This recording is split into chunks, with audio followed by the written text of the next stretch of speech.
Karera ni Daniel, makakabangon pa kayang muli?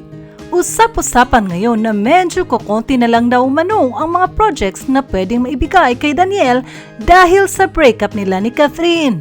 Lumakas at namamayagpag noon ang career ni Daniel dahil umano kay Catherine. Si Catherine daw umano ang nagdala ng kanilang kasikatan ayon sa mga columnist. Ang tanong ng marami, makakabangon pa kayang muli si Daniel? Baka daw umano matulad sa ibang kalalakihan na matapos ang malaking breakup ay tuluyan na ngang nawala ang career. Ngunit ilang araw lang ang nakalipas ay nakumpirma ng aming source na may project umano na ibibigay para kay Daniel. May malaking offer daw ito. Pero sa offer na ito ay walang babae na magiging kaparehas si Daniel.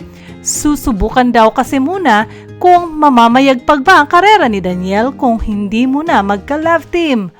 Mukhang tinanggap naman ng kampo ni Daniel ang offer na ito at susubukan kung magiging successful ba ito.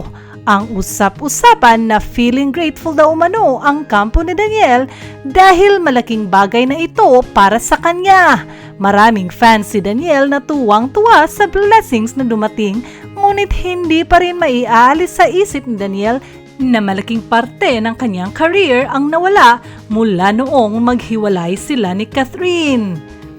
Nananawagan naman ang kampo ni Daniel na sana ay suportahan pa rin ito ng kanyang mga loyal fans kahit na mag-iisa na muna ito sa kanyang career.